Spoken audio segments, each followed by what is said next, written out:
दोस्तों इस एपिसोड की शुरुआत में हमें बैन के मॉम डैड को दिखाया जाता है, जो कि बोलते हैं कि बैन हमारा बहुत ही अच्छा बेटा है। हमने जरूर पिछले जन्म में कुछ अच्छे कर्म किए होंगे, तभी हमें बैन जैसा बेटा मिला है। तभी उनके सामने एक बहुत बड़ा धमाका होता है। वो दोनों अपनी गाड़ी से बाहर निकल कर देखते हैं तो उनके सामने एक बहुत बड़ा हाइब्रिड आ जाता है और हमें पता चलता है कि वो धमाका और किसी ने नहीं बल्कि हाइब्रिड ने ही किया है। इतने में वहाँ पर ग्वेन और केविन भी आ जाते हैं। ग्वेन अपनी मैना पावर से हाइब्रिड पर हमला करती है। बैन के मॉम डैड वहाँ से भागने लगते हैं। तभी वो देखते हैं कि बैन हाइब्रिड की तरफ भागा जा रहा है। वे उसे आवाज लगाकर रोकने की कोशिश करते हैं, लेकिन उसे उनकी आवाज नहीं आती। उसके बाद बैन स्वयं फायर में ट्रांसफॉर्म हो जाता है। बैन के मॉम डैड उसे देखकर चौंक जाते हैं। इधर हाइब्रिड बैन और केविन से बोलता है कि तुम हर बार मेरे काम में टांग अड़ाते हो, मैं तुम्हें छोड़ूंगा नहीं। और फिर जैसे ही वो उन पर एक लोहे का खंभा मारने की कोशिश करता है, तभी बैन अपनी आग वाली पावर से उस लोहे के खंभे को ही जला देता है और फिर तेजी से हाइब्रिड को एक किक मारता है, जिससे हाइब्रिड दूर जाकर गिरता है। बैन के मॉम डैड ये सब देख रहे होते हैं। तब बैन की मॉम बोलते हैं कि बैन पीछे देखो। उनके इतना बोलते ही हाइब्रिड बैन को दूर फेंक के मारता है और फिर उससे बोलता है कि बैन तुम नहीं सुधरोगे, ये जानते हुए कि तुम मेरे सामने जीरो हो। इतना बोलकर वो बैन को मारने की कोशिश करता है। तब केविन बोलता है कि कौन जीरो है और कौन हीरो, ये तुम्हें अभी पता चल जाएगा। हाइब्रिड बोलता है कि तुम्हारे दोस्त बैन टेनिसन को तो मैंने हरा दिया, अब अगर तुम्हें अपनी जान प्यारी है तो जल्दी से जल्दी यहाँ से निकलो। केविन बोलता है कि मैं तो निकल जाऊंगा, लेकिन ये ग्वेन नहीं मानेगी। इतना बोलते ही ग्वेन अपनी मैना पावर से एक दीवार को काट देती है, जो सीधा हाइब्रिड के ऊपर गिरती है। हाइब्रिड उससे बाहर निकलकर उनसे बोलता है कि तुमने मेरा कीमती समय बर्बाद कर दिया, मैं तुमसे इसका बदला लेकर रहूंगा।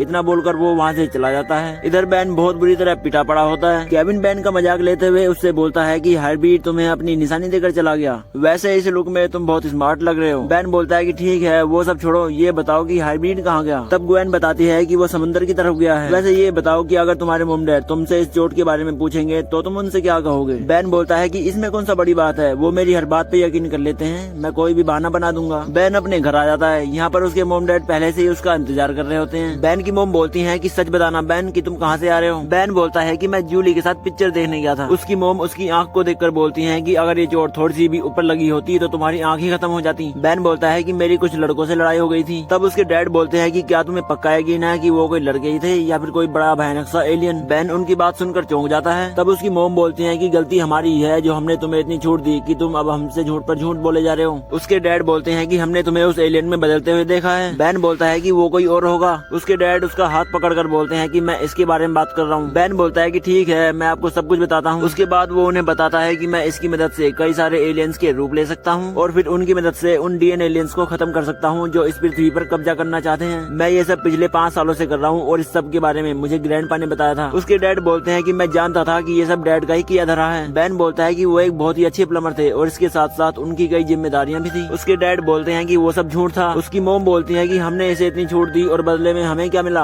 हमारा 15 साल का बेटा बेवजह अपनी जान खतरे में डाल रहा है। बैन बोलता है कि ये बेवजह नहीं है मोम, मैं इसके लिए चुना गया हूँ। ये ओमनिट्रिक्स मुझसे जुड़ चुका है और अब इसका निकलना नामुमकिन है। तब उसके डैड बोलते हैं कि तुम्हारे इस नामुमकिन काम को मैं अभी मुमकिन करता हूँ। जिसके बाद वो कई सारे आरी ब्लेड की मदद से उस ओमनिट्रिक्स को निकालने की कोशिश करते हैं लेकिन नहीं निकाल पाते और फिर बोलते हैं कि कमाल हो गया, मेरे इतने सारे लोहे के ब्लेड टूट गए लेकिन इसे तो एक खरोंच तक नहीं आई। खैर जो भी हो, आज के बाद तुम ओमनिट्रिक्स का इस्तेमाल नहीं करोगे और ये मेरा ऑर्डर है। इसके बाद हमें ग्वेन और केविन को दिखाया जाता है जो कि हाइब्रिड और डीएन एलियंस के प्लान का पता लगाने की कोशिश कर रहे होते हैं। तभी वहाँ पर बहुत सारे डीएन एलियंस आ जाते हैं। वे दोनों उन्हें मारने लगते हैं। केविन बैन को फोन लगाकर बोलता है कि हम मुसीबत में हैं, डीएन एलियंस हम पर भारी पड़ रहे हैं, जल्दी आओ। बैन बोलता है कि मेरे मॉम डैड को ओमनिट्रिक्स के बारे में पता चल गया है, चलो फिर भी मैं कोई बहाना बनाकर वहाँ पर आता हूँ। उसके बाद वो अपनी मॉम से बोलता है कि मैं ग्वेन की एक प्रोजेक्ट में मदद करने के लिए उसके घर जा रहा हूँ और फिर बाहर आकर वो एक्वा में ट्रांसफॉर्म हो जाता है। लेकिन दोस्तों एक मिनट, यहाँ पर मैं एक्सप्लेनेशन से हटकर एक बात कहना चाहता हूँ और वो ये है कि यहाँ पर बैन एक्वा में ट्रांसफॉर्म क्यों हुआ। क्योंकि एक्वा बनकर वो तेजी से तो जा नहीं सकता, क्योंकि एक्वा की हाइट तो आप देख ही सकते हैं, इससे तेज तो वो इंसानी रूप में ही चला जाता। क्योंकि अगर उसे जल्दी जाना ही था तो उसे बिग चिल या फिर जेटरे में ट्रांसफॉर्म होना चाहिए था,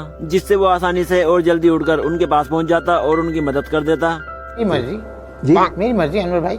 खैर छोड़ो, एक्सप्लेनेशन को आगे बढ़ाते हैं। उसके बाद वहाँ पर बैन के मॉम डैड आ जाते हैं। बैन की मॉम बोलती हैं कि तुम्हें क्या लगा तुम हमें चकमा देकर यहाँ से भाग जाओगे, हमें चकमा देना इतना आसान नहीं, आज के बाद तुम्हारा घर से बाहर निकलना बंद। बैन बोलता है कि क्या आप मेरे साथ ऐसा नहीं कर सकती क्योंकि मैं एक सुपर पावर एलियन हूँ। तब वो बोलती है कि तो मैं भी एक सुपर पावर एलियन की माँ हूँ, समझे, अब जाओ अंदर। बैन अपने कमरे में जाकर बैठ जाता है। तभी उसे ग्वेन का कॉल आता है। ग्वेन बोलती है कि तुम अभी तक पहुँचे क्यों नहीं, डीएन एलियंस का पूरा झुंड हमारे पीछे पड़ा है। बैन बोलता है कि ठीक है, अपने फोन को उन डीएन एलियंस की तरफ करो। बैन अपने फोन को उन डीएन एलियंस की तरफ कर देती है। तब बैन अपनी पावर से उन डीएन एलियंस को दूर फेंक देता है। इधर बैन के मॉम डैड उससे उसका फोन ले लेते हैं और फिर बोलते हैं कि हमने तुम्हें फोन इसलिए दिया जिससे कि हम तुमसे बात कर सकें, लेकिन अब जब तुम कहीं जाओगे ही नहीं तो तुम्हें फोन की क्या जरूरत। बैन की मोम बोलते हैं कि ये बताओ कि तुम्हारे दोस्त कौन है, वे क्या करते हैं और तुम उनके साथ क्या करते हो। बैन बोलता है कि ये एक बहुत बड़ा राज है और मैं ये आपको तो क्या किसी को भी नहीं बता सकता, कभी नहीं कभी नहीं। जिसके बाद बैन की मोम उसे बुरी तरह घूरने लगती है, जिससे बैन डर जाता है और ग्वेन और केविन के बारे में उन्हें सब कुछ बता देता है। उसके बाद ग्वेन बैन को फोन करके बोलती है कि तुमने मेरे बारे में अपने मोम डैड को क्यों बताया डरपोक, विलगैक्स से लड़ते टाइम भी तुम इतना नहीं डरे थे। बैन बोलता है कि विलगैक्स मोम की तरह आंखें नहीं दिखाता था। ग्वेन बोलती है कि तुम्हारी वजह से मेरा घर से बाहर निकलना बंद हो चुका है। बैठे बैठे मैं बस यही सोच रही हूँ कि हाइब्रिड और शिप का क्या राज है। बैन बोलता है कि चिंता मत करो, केविन वहाँ पर गया है, आज रात तक हमें हाइब्रिड और शिप के बारे में पूरी जानकारी मिल जाएगी। यहाँ पर हमें केविन को दिखाया जाता है जो कि हाइब्रिड की उस शिप पर आया होता है। उसे वहाँ पर हरे रंग का अजीब सा पानी जैसा कुछ दिखाई देता है। केविन उस अजीब सी चीज को सैंपल के तौर पर एक बर्तन में भरने की कोशिश करता है, लेकिन वो उसी में गिर जाता है। उसके बाद वो बैन के पास कॉल करता है। बैन बोलता है कि रुको, मैं ग्वेन से कॉन्फ्रेंस कॉल करता हूँ। तब केविन ग्वेन को सब कुछ बता देता है। बैन बोलता है कि किसी चीज को छू लो, जिसके बाद केविन अपने फोन के मेटल को एब्जॉर्ब करके वहाँ से बाहर निकल जाता है। उसके मोम डैड आकर फोन ले लेते हैं और फिर बैन अपने कमरे में जाकर बैठ जाता है। तभी केविन उसके कंप्यूटर स्क्रीन पर आ जाता है। बैन बोलता है कि अच्छा तो तुम्हें वायरलेस नेटवर्क मिल गया। केविन बोलता है कि हाँ, लेकिन मेरे पीछे बहुत सारे डीएन एलियंस पड़े हैं, अब मैं क्या करूँ। तब बैन केविन को रास्ता बताने लगता है, लेकिन थोड़ी देर बाद एक हाइब्रिड केविन को पकड़ लेता है।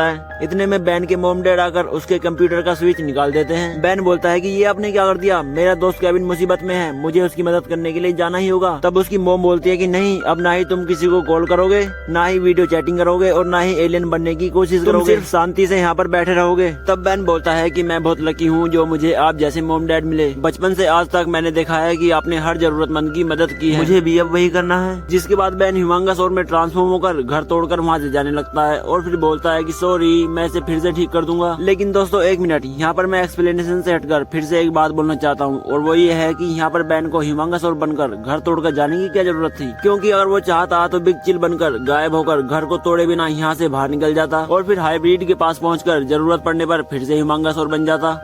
तुझे क्या प्रॉब्लम है?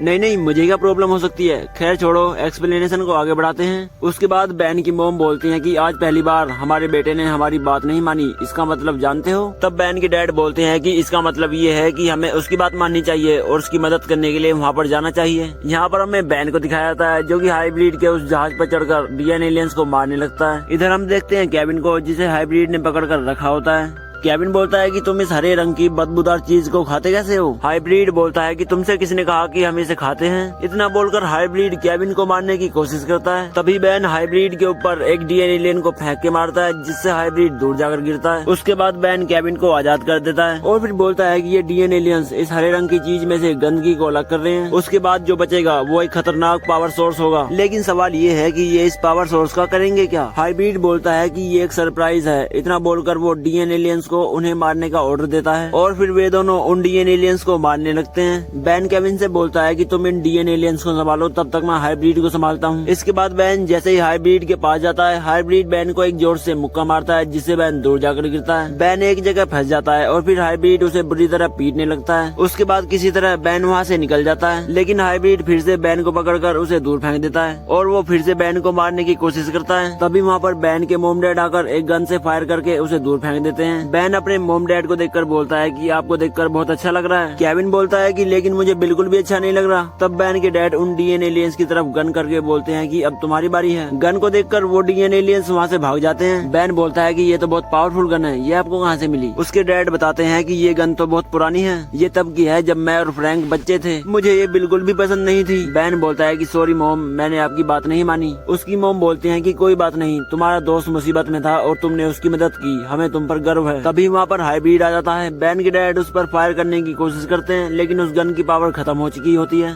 इसके बाद वो हाइब्रिड उड़कर उन पर हमला करता है। इतने में बैन अपने डैड से गन लेकर उससे हाइब्रिड को मारता है, जिससे हाइब्रिड उस हरे रंग की चीज से टकराकर दूर जाकर गिरता है और फिर वो जहाज पूरी तरह से तबाह हो जाता है। यहाँ पर ये सभी सही सलामत एक जगह पर आ जाते हैं। बैन केविन से बोलता है कि तुम तो उस जहाज के डूबने से पहले उस हाइब्रिड को पकड़ कर लाने वाले थे ना। केविन बोलता है कि हाँ, मैं उसे पकड़ने ही वाला था, लेकिन वो भाग निकला। यहाँ पर बैन के डैड उस गन को अपने घर में टांग रहे होते हैं। बैन बोलता है कि आपने तो कहा था कि आपको ये बिल्कुल भी पसंद नहीं थी। उसके डैड बोलते हैं कि हाँ, मुझे प्लम्बर की हर चीज से नफरत थी, क्योंकि ये मुझे तुम्हारे ग्रैंडपा की उस प्लम्बर वाली जिंदगी की याद दिलाते थे। लेकिन मुझे अब समझ में आया कि असल में वो तो हमारी रक्षा कर रहे थे। तभी बैन के फोन की रिंगटोन बजती है, जिसमें ग्वेन का कॉल होता है। उससे बात करने के बाद बैन अपने मॉम डैड से बोलता है कि ये जगह फिर से कुछ एलियन ने हमला किया है। तब बैन के डैड बोलते हैं कि तो फिर तुम यहाँ पर क्या कर रहे हो, जाओ जाकर दुनिया को बचाओ। इसके बाद बैन उन एलियन से लड़ने के लिए चला जाता है। तो दोस्तों, इसी के साथ ये एपिसोड यहीं पर खत्म हो जाता है। दोस्तों, एक्सप्लेनेशन के बीच में 2 जगह जो मैंने अपनी राय दी है, जिसमें मैंने बोला है कि बैन यहाँ पर ये एलियन बन जाता, वो एलियन बन जाता। अगर इस बीच मैं कुछ फालतू बोल गया हूँ तो हो सके तो मुझे माफ कर देना। तो चलिए दोस्तों, वीडियो को यहीं समाप्त करते हैं। उम्मीद आपको वीडियो पसंद आई होगी। धन्यवाद।